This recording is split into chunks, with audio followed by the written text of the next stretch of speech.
Dear participants, welcome to Module 1 of Unit 2. In Unit 2, we will discuss skills for interviews, group discussions, and presentations.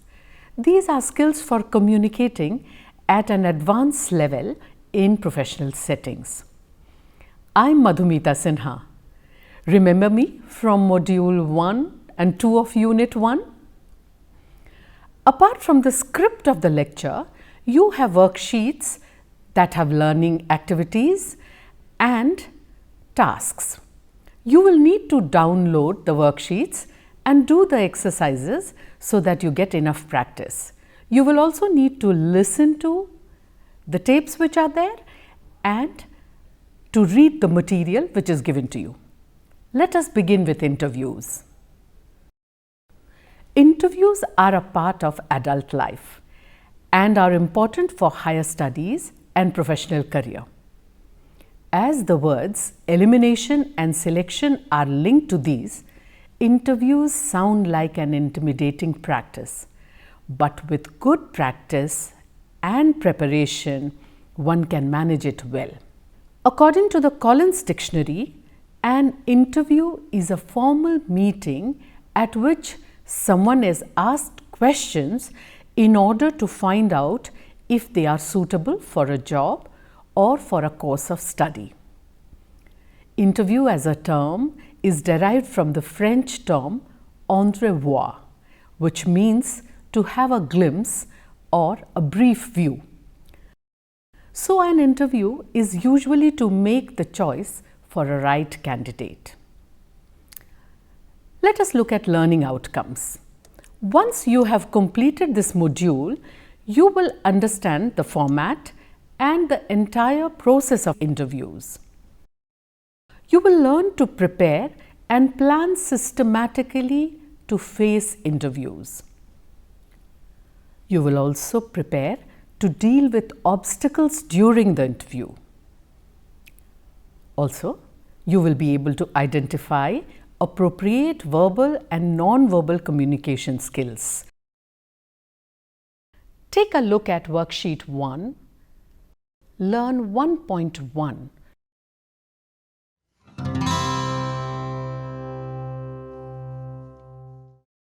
Let us think of the reasons for interviews. We said earlier, it could be for a new job or promotion or for a course in an educational institution. Interviews also happen for various kinds of data collection or for getting a perspective based on a person's knowledge or of a subject or any first-hand information. When interviews are linked with a specific kind of research, they work as a tool for collection of information or become an investigative device. The latter, that is getting a perspective on a subject, can happen for an academic or for a journalistic reason. But you must have heard of interviews of parents or also of young children for admissions. Apart from these absurd situations, let us think of circumstances in everyday life where we can be in an interview kind of situation. Meeting an insurance agent or a bank official for a loan where we have to give a lot of information about our personal and financial life. Even when we meet new people while traveling or when we join a new organization, we have to answer a lot of questions about ourselves. These examples are not to say that these contexts are similar to the situation of formal interviews, but to highlight the fact that interviews do happen in mundane settings without a selection process being involved. Of course, interviews for jobs and academic selections have a different format and are high pressured in comparison to the more relaxed ones for the purposes of journalism or data collection. In this particular module, we will stay with the interviews for selection process and deal specifically with face-to-face interviews. One of the things you need to understand is that reaching the interview level is in fact the second stage of selection process, as the first was selecting you on the basis of your biodata or curriculum vitae. This means that the details in your CV, curriculum vitae, are suitable for the organization that you have applied to. But there are others as well who have reached this point, and the interview will be the process where the best ones will be retained. So, one of the foremost responsibilities you have is to go through your own CV a couple of times. Please understand that the same CV does not work for all times, for all kinds of jobs, and for all positions. You need to highlight your strengths or qualifications on the basis of the job and the company profile. You can go to worksheet 1, learn 1.1 and look at different types of CVs. Then modify your own CV depending on the requirements. But the question is, why do we need to study our own CV? A curriculum vitae is not just a record of your personal details like age, date of birth, educational qualification, etc. Rather, it is also your statement about who you are and what could you bring to the organization where you have applied. It is a document that lists out all your personal achievements, but it should be used to foreground the facts as per the requirements of the organization to which you are applying. So, use this opportunity carefully and creatively and let your CV form an impressive start for you. Here, a connected question can be, if one has the required qualification and experience or competence according to the CV, then what could be the reason for the interview? The answer is that interviews are the way to assess the ideas or the approaches of a candidate on a topic. So, when a candidate is interviewed, they are being judged for the knowledge of the subject, also about how they think and respond to situations. So, we can also define interviews as a conversation with a clear and specific purpose.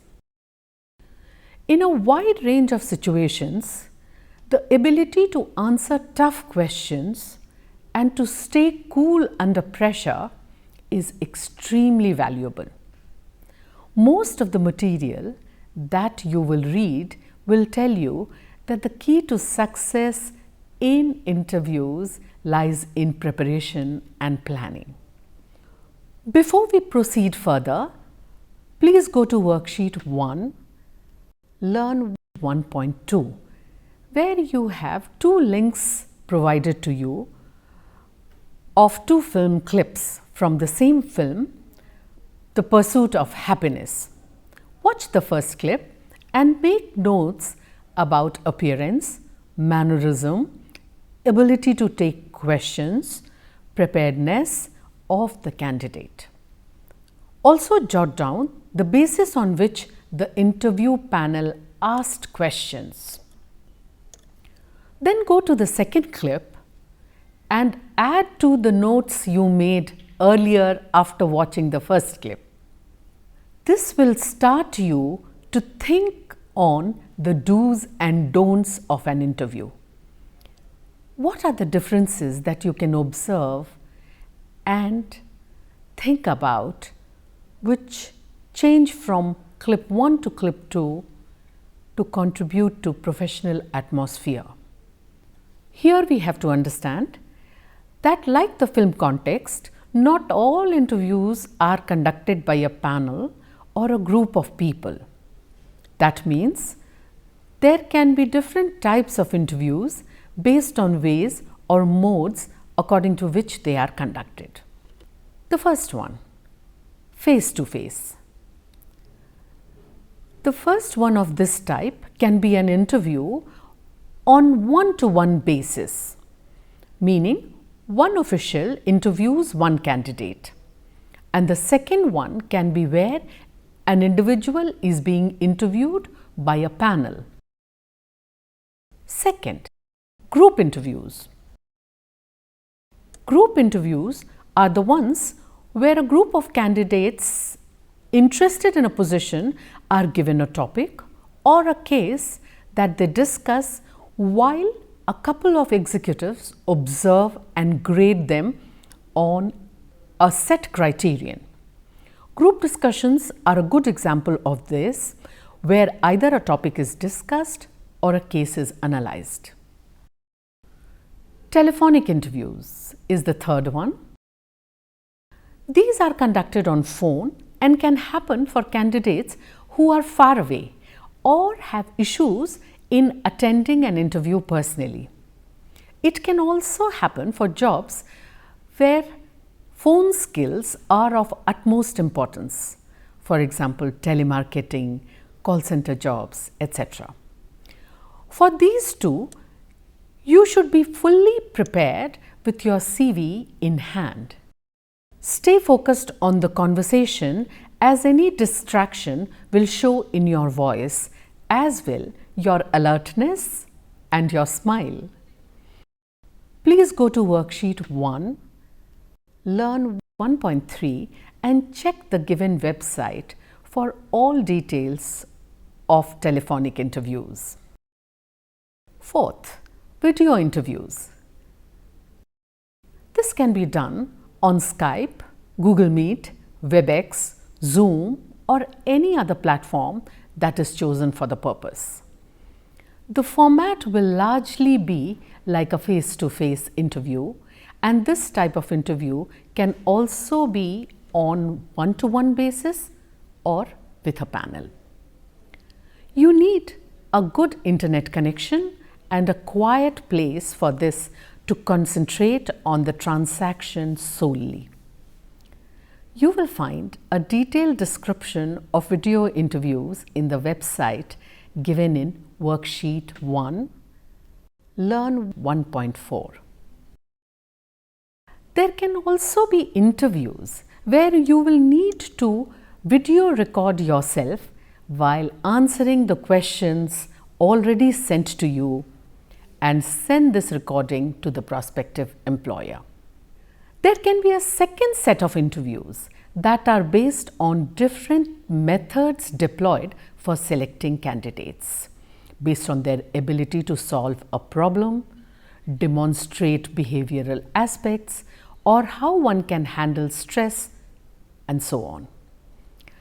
These can be named as behavioral interviews, case interviews, stress interviews, competency-based interviews, etc.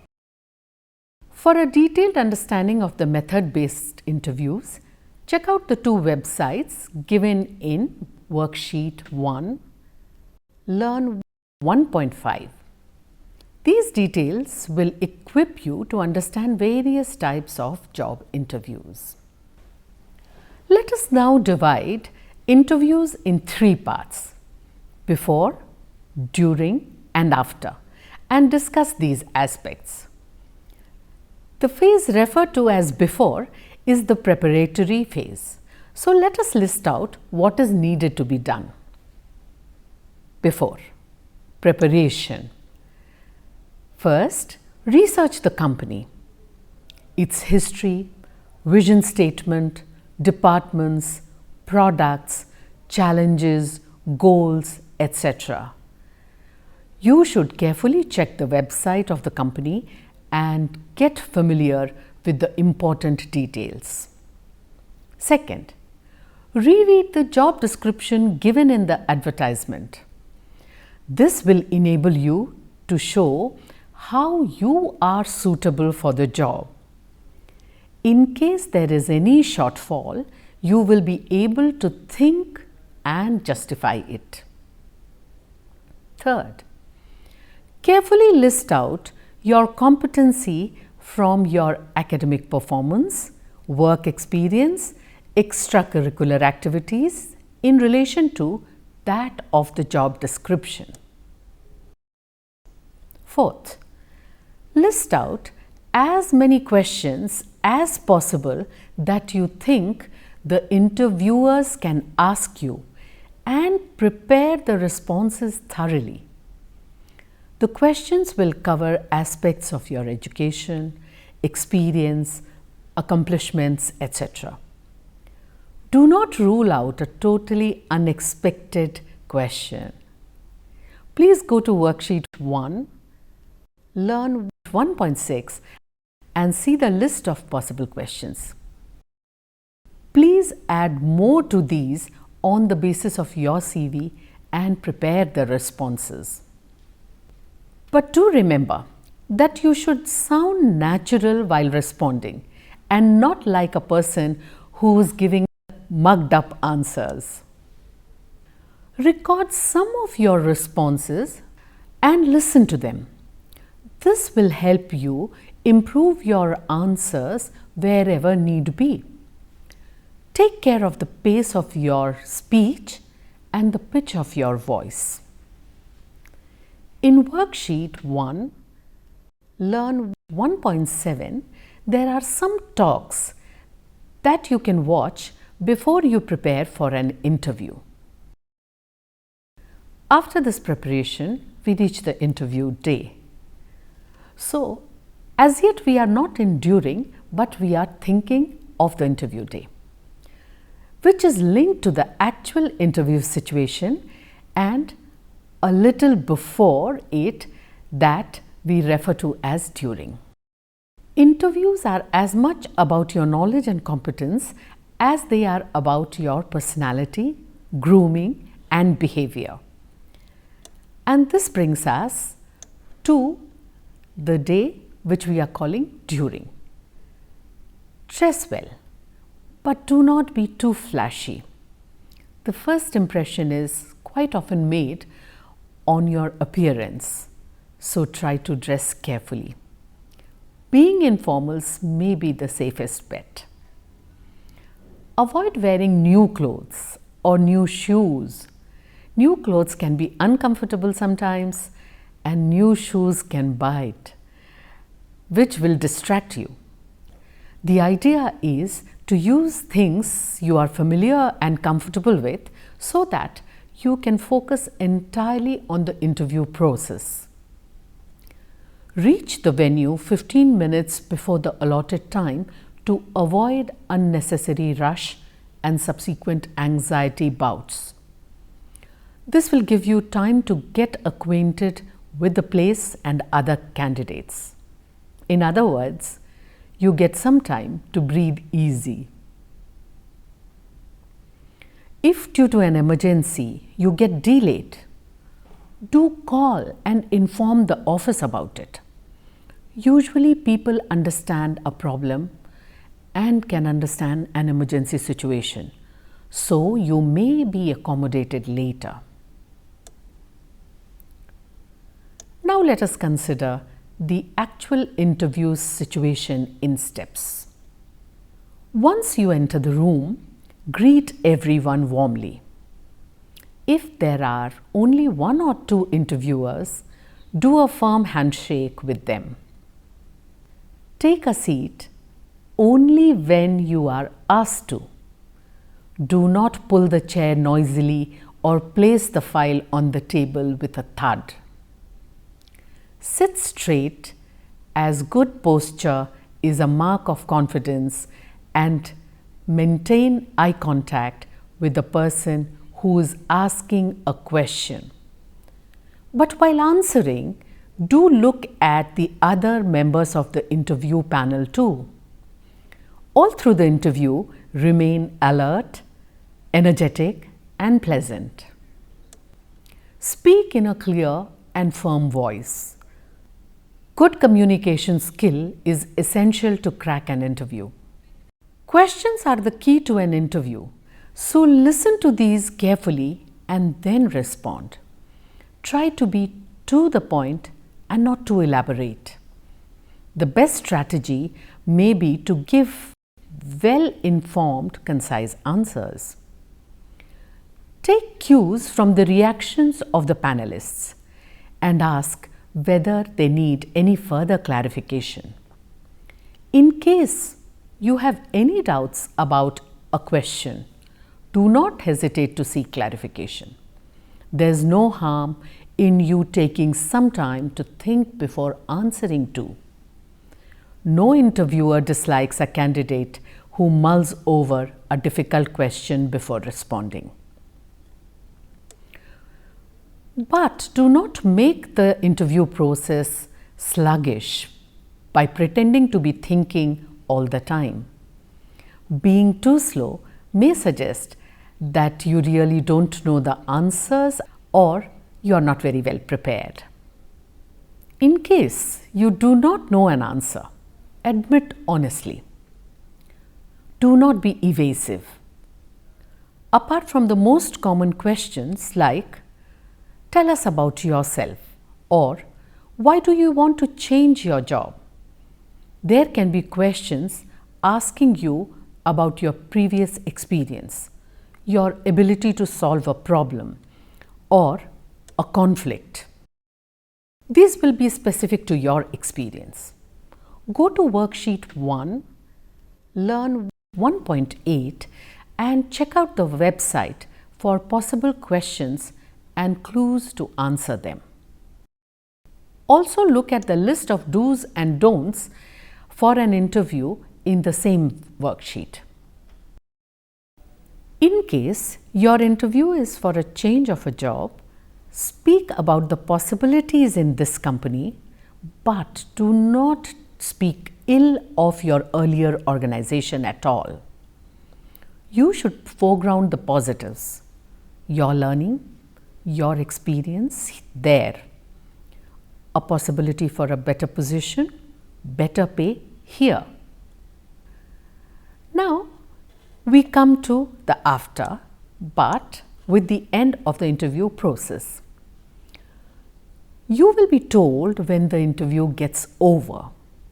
Sometimes the interviewers allow the candidates to ask a couple of questions before they leave. Keep some questions ready which you can ask. For example, how soon will they make a decision about the selection process, or whether there is a training program that will follow after people join. Thank the panel or the interviewer before leaving with a smile. This might be the end of the interview, but it will help you immensely to make your personal notes about what went well and what you need to get better at. These notes will be particularly helpful if you are in early stage of your career and expect more interviews to take place. Try and send a thank you note to all the individuals on the panel or to the person in charge for the interview. The point is that the interviewers are there to check the claims that you make in your CV and to check your behavioral intelligence. Therefore, the questions about the subject or the field of your expertise, your personal attributes, your future plans, etc. were asked. Your job is to have anticipated as many questions as possible. Be prepared with good answers. So you can already see that I am concluding, repeating the same points, and you have been able to find on the worksheets as many questions and answers, and also you will be able to adapt many of them according to your context. In a nutshell, do not be a boring candidate. You should try to contribute to making your interview interesting by taking it very seriously and projecting a positive self-image. You should also take your knowledge, your capabilities seriously and make an earnest case for why you should be hired. Do well in all your interviews and practice and plan well.